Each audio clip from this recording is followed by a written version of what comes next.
needed to do this is that these small tanks are fundamental to the way that we make wine. And there's a tremendous number of advantages to these small tanks. And there's one disadvantage. The disadvantage is it's way hard to have 100 fermentations going at a time. But Jeff is up to the task, and I keep telling him that. He's got a system down where he really does have it nailed.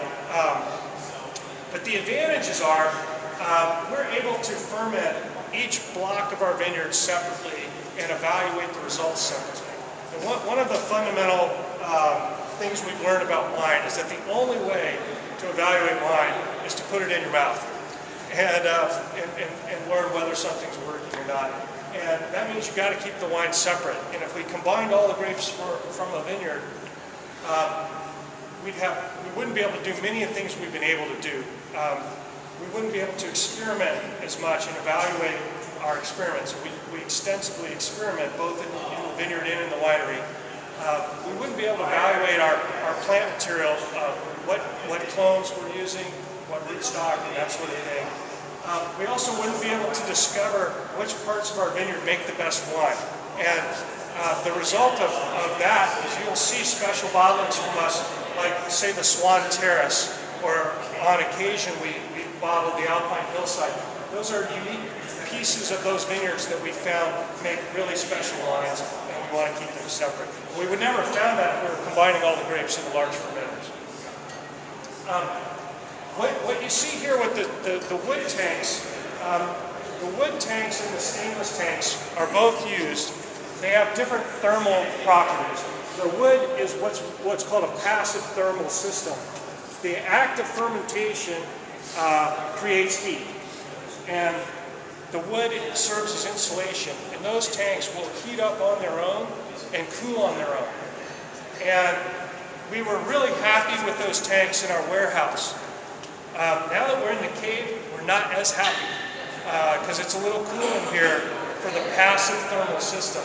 The stainless tanks have the advantage of we have temperature control. So while it looks like mad science in here, all this is temperature control, which we do have on a tank-by-tank basis, and we use extensively. What we'll do we'll keep the grapes cold for about 6 days, plus or minus. And then when it's time for the fermentation to begin, we'll warm these jackets up at about 75 degrees, just kind of what it would have been ambient. It's a little cooler in here, so we need to warm them. And then our native yeast fermentations will kick off, and we'll ferment. Ferments are typically pretty vigorous, and we'll ferment to dryness, complete dryness, and the total time it takes is an average of about 20 days. When the tanks are dry, you can see these cages around the tanks. These allow our gravity-defying forklifts to lift the tank and completely turn it upside down. That allows us to punch everything down by foot, and it doesn't require a lot of force. And we don't want a lot. We want to be very gentle with our Pinot Noir. And especially because we do use the stems, that gentle punch down is critical. And in a larger tank, it forms a much firmer cap and requires a great deal more force. So that's another reason we use the 1 ton. So this press is also very gentle, and it can press a 1 ton fermentation with very minimal force and get all the juice separated from the skin state here. Juice flows out there into the pan. It's behind there, and then we lift the pan up and gravity flow the Pinot back into the small stainless tanks. Kevin, do you press every single amount of your Pinot? You didn't allow any free-run juice? Well, we don't ever separate it because the juice we get out of this press is so great. We taste it, and it's always great. So we've never kept them separate. And that's not true if you use big presses. The special grabber that can turn these tanks upside down.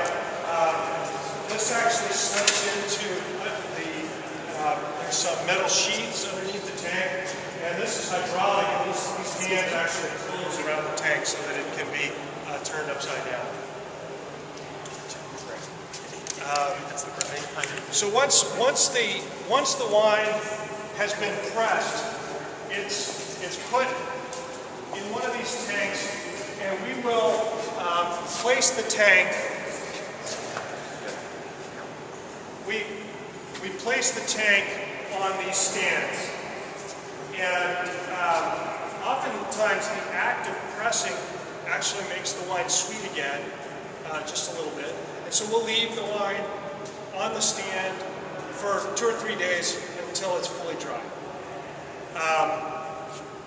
We also like to go to barrel with cooler wine because a warm wine is going to extract more oak flavor from the barrel, and we want to minimize the taste of oak in our wine. We don't want a lot of vanilla character. So we're able to we just attach a hose to the tank and gravity flow to fill the barrels when the wine's fully dry. So after the barrels are filled, and I didn't cover the Chardonnay process, but our Chardonnay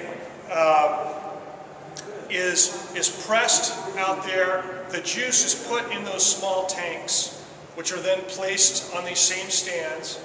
And before the fermentation, the sweet must is drained from those tanks and fills the barrels that are against the wall here. These are all Chardonnay against the wall. We put a stopper in it, and we don't do a whole lot more to our Chardonnay. It ferments on its own. We don't inoculate, which means that it's a native yeast fermentation. It takes a long time. It takes 9 to 12 months typically to complete fermentation. The one thing we do need to do with Chardonnay is at some point we often do need to warm up the barrels in order to finish the malolactic. And that's why ultimately that area that you walk through with the gravel on the sides, that's our white wine room, because we can wall that off and heat it up to help the barrels finish their malolactic fermentation, which is called the secondary fermentation. It's the conversion of malic acid to lactic acid. Malic acid being the acid in green apple and lactic being the acid in milk.